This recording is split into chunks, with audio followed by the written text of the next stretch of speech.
hinga. Sa said oma hinde koolist, mul on puhkus.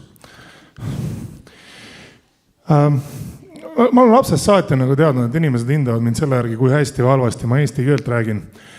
Mis on väga okei, minu nimega eriti praegu.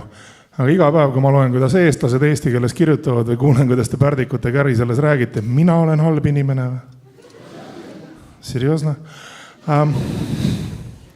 Aga selle aasta 9. mail ma leidsin oma tulevikuunistuste töökoha Euroopa päeval, ma tean, võtke rahulikult. Ma vaatasin Delfis fotogaleriid, nagu ma ikka teen. Mitte sellepärast, et peab, vaid ma lihtsalt tahtsin näha, kes jälle kogu suguvõsa on seal. Jop. Pikkus järjekorras kõik jutud. Õnneks mind jälle keegi ei kutsu. Šokeerivalt kurb. Aga ma sain teada, et Eestis on olemas töökoht, kui ma kindlasti plaanin kandideerida. See on dialoogipolitseinik. Kuidas selleks saadakse?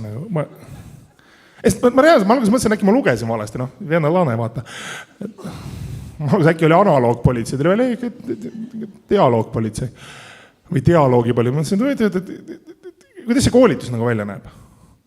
Ma enam-vähem kujutan ette, kuidas see politseinikuks saad, eks ole. 3 aastat elad paikusel, loodad, et kui relva saad, läheb paremaks. Teed trenni, palju, sööd, steroide, vist. Ei süüdista kedagi. Käid Pärnus peol. Kõik need asjad, eks ole. 3 aastat hiljem nad annavad sulle kuulivesti, erivarustuse, relva, töötõendi, mille sa esimesel peol ära kaotad. Tšau. Ja siis sa oled see, kurat, ma panen selle süvariigi nii paika nüüd.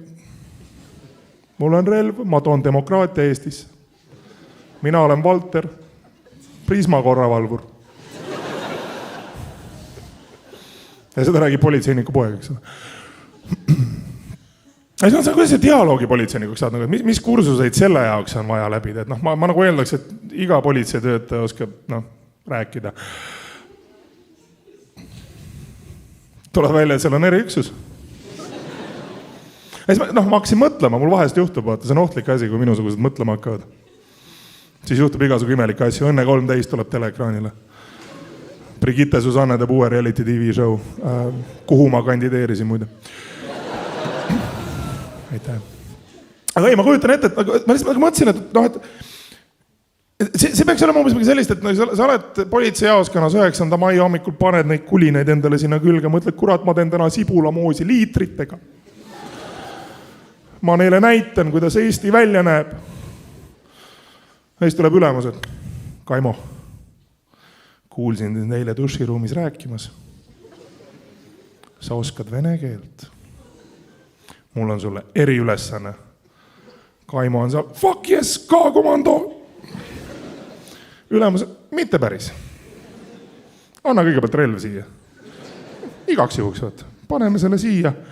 Siin on sulle võõrsõnade leksikon. Tere tulemast Grammar-komandosse. Nüüd lähed sinna monumendi juurde, leiad esimese vanaema, kelle näost on näha, et tal on igav ja seleta talle, kui ilus riik Eesti on. Me loodame su peale. Selge see, et see on talle relva kaasa, sest et kui grammatika välja ei tule. Aga ma leidsin endale uue ettevalmistuskursuse, kui ma tahan tõsiselt dialoogipolitseinikuks saada. Ma tegin endale Twitteri konto. Armastan sotsiaalmeediat. Eriti Eesti Twitterit. Tavaline Twitter, see on nõrkadele. Elon Musk ostab, ei osta. Vaata. Aga Eesti Twitter. Ma mõtlesin, et ma olen nagu kogu seda ängi nagu näinud 30 aastat siin riigis elades, aga tuleb välja, et ei ole. Mulle väga meeldib Eesti, sest Twitter üldiselt neile, kellel ei ole, soovitan fantastiline võimalus õigekirja õppida. Sest see on nagu selle rakenduse funktsioon, et sa üritad oma mõtteid lühidalt edasi anda. Ja ma tean, mul on endal ka alati selles mõte, et ma kirjutasin fantastilise lause, ikka läheb üks täht valesti. Ja Twitter on kuri, ta ei lase sul muuta seda postitust. Ta tahab, et kõik teaksid, see Pärdik ei oska kirjutada. Ta tahab Grammar-komandosse, teda ei võeta. Eriti, kui ta oma enda nime valesti kirjutab. Juhtub. Aga mulle meeldib Twitter 3 põhjus. Number 1, seal on hästi palju beefe. Kui keegi tõlkis selle praegu Google Translate'iga lihaks peaaegu. väiksed sellised tülid. Meie omal ajal 90-ndatel Koplis kutsusime seda varsti läheb tulistamiseks. Aga ei, Twitteri beefid, nagu ka sahistamine on päris asi. Kõik mehed, kes ei ole veel Ants Rooslase raamatut lugenud, juba kettas. Mina ei ahista kedagi, see väga hea, sina ei ole probleem. Teisi veel. Või minu viimase aja lemmikpiif, et kas on head või halvad raamatud. Ma olen kooliõpetajana korraga meelitatud ja šokis. Keegi päriselt loeb veel või? Nüüd juhtus. Teine äge asi Twitteri puhul on see, et sa saad sealt infot, mida sa ei tahtnud, aga ta jookseb sulle ette. Iga sõbrapäev 12-aastased noored mehed olemas šokis, et vanemad naised neid ei taha.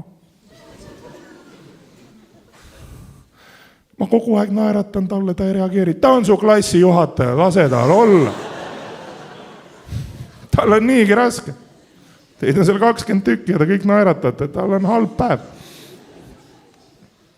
Või vastupidi on ka, ta on veel keerulisem. 16-aastased naised olemas kettased seadus ära muudeti. Sellest ma ei saanud aru päris täpselt, aga okei, jõudu neile. Aga ma muidugi alati sinna alla kommenteerin, seal on need 12-aastased, kellel on plaanid, vaadake, mis saab. Aga minu lemmik inimene Twitteris, ja see on 3. põhjus, mis ma liitusin Twitteriga. Seal on üks mees, kes inspireerib mind nii sisemiselt kui välimiselt. Toomas Hendrik Ilves. Ei päriselt, ma armastan Toomas Hendrik Ilves Twitteris. Sest tal on kogu aeg midagi öelda, isegi siis, kui keegi küsinud. Tom on valmis, mul on selline tunne, et ta muud ei teegi, ta lihtsalt on kogu aeg, et näpukramp läks üle, ma kohe trükin. Ja Tom on äge, sest ta on meie ainus import president. Ma tean, et see kõlab imaga on. Sündis USA-s 90-ndatel, tuli Eestisse väidetavalt sellepärast, et Lennart Meri kutsus. Ma juba kujutan ette, kuidas see välja ka nägi. Lennutoad oli hästi suure taskulambiga. Kadrioru lossi katusel. Iga õhtu. Nagu Batmani filmis. Ootas Christopher Nolanit. Ei tulnud päris välja. Lasi lihtsalt THI. Majandusteadlased kõrval. Poisile meeldib tarbijahinnaindeks. Tuli Toomas. Saime sotsiaaldemokraatia, 4 abielu. Hästi kiire interneti. Aitäh Tomile. Aga üldiselt, miks mulle Twitter kõige rohkem meeldib, on see, et see on hästi krüptiline. Ma olen avastanud viimasel edahel, et minu jaoks Twitter on nagu Dan Browni raamatute lugemine. Et seal pole enam teksti, seal on pildid. Ja mina olen siuke MSN Messengeri aegne mees. Ja ma tean, see tundub naljakas, siin paar inimest hakkasid naerma, nad arvasid ära, kui vana ma olen. Ja te nagu nii panite puusse. Aga mul võitis pikalt aega, et ära õppida sellised lühendid nagu LMAO. Naeran oma tagumikku otsast ära. Midagi keeleinspektsioonile. Või minu personaalne lemmik, 2VDF. Kasutan väga aktiivselt kontrolltööde parandamisel.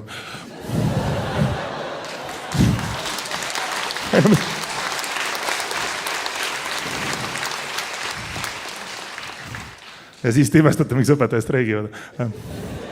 See annab kohe mõtte edasi, ma seal pikalt kirjutan, et ma lugesin selle asja läbi ja ma jõudsin järeldusele, et proovime homme jälle.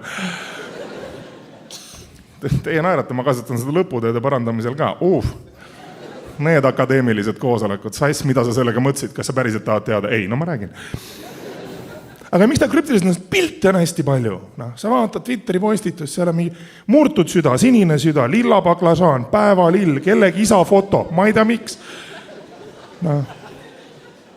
Ja tuleb edasi ja ma olen seal jumala šokis, ma mõtlen, et see on kas semiootika tudeng, kes karjub appi, aga ma ei oska teda aidata, sest ma ei tea, mis ta tahab.